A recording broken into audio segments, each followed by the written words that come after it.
Hello and assalamu alaikum to all my viewers. My name is Rabab Fatma Khalid, and from today we will be starting a course tutorial on basic electronics. So it will be helpful for those students who want to study, who want to clear their concepts, and who cannot have access outside, who want to study, who want to study in their houses. So this is a little effort by me. I will be starting this course from today, and we will be covering basic concepts of basic electronics, and there will be some quizzes, there will be some assignments, and there will be some what you can say numericals on this subject. So at the end of this subject you will be able to cope up with the basic problems of basic electronics, and I will also be giving you, if you want to make some project on basic electronics. So okay, start from here.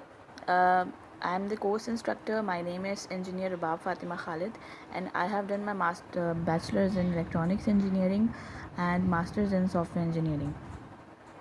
So I have experience of teaching in the past 5 or 6 years. So uh, the books which are recommended by me, this is not by me, this is by Higher Education Commission and by all the universities. They will be following this. First one is Microelectronic Circuits, 7th edition by Cedra Smith. This is a very good book, and the black cover, it's a very thick book, very helpful in making if you want to make integrated circuits, and if you want to design some microchips, so it's helpful in that also. The second one is Electronic Devices and Circuit Theory, by 11th edition by Robert Boylsted and Louis Nashelski. This one is a very helpful book. Like if I would be teaching you, like by if I have a choice, then I will be covering all the topics by this book, because it's a very good book, and I have followed this in my bachelor as well, this book. Third one is Microelectronic Circuit Analysis and Design, 4th edition by Donald A. Neyman. So this is again, basically electronics is a subject which is covering the minute particle, like the small chips and small what you can say, small devices, which uh, which are which are helpful, which are the basic building blocks of the machineries. So uh, can say that electrical engineering is the mother of electronics, and electronics is the daughter or son of electrical engineering. So both are necessary for each other.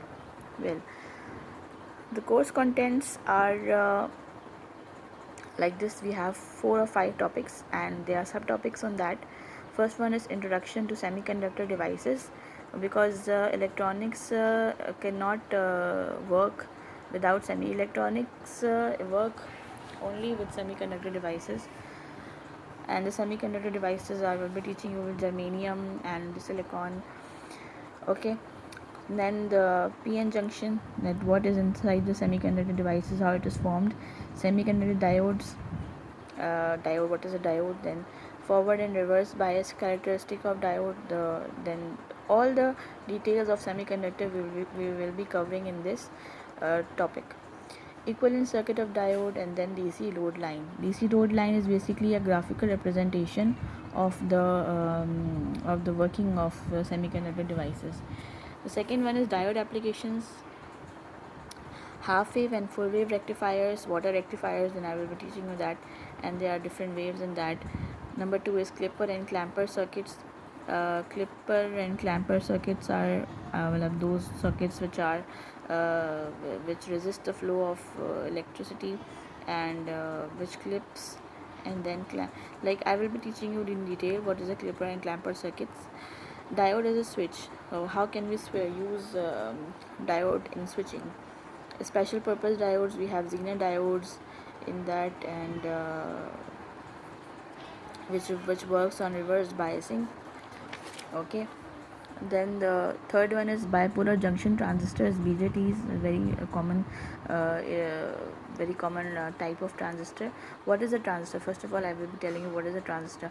Transistor operation, how it works. NPN and PNP transistor, like we have studied PN junction diode. In PN junction diode, we use transistor. Transistor DC biasing, it works on DC. Basically, electronics is that subject, this field which works on DC voltage.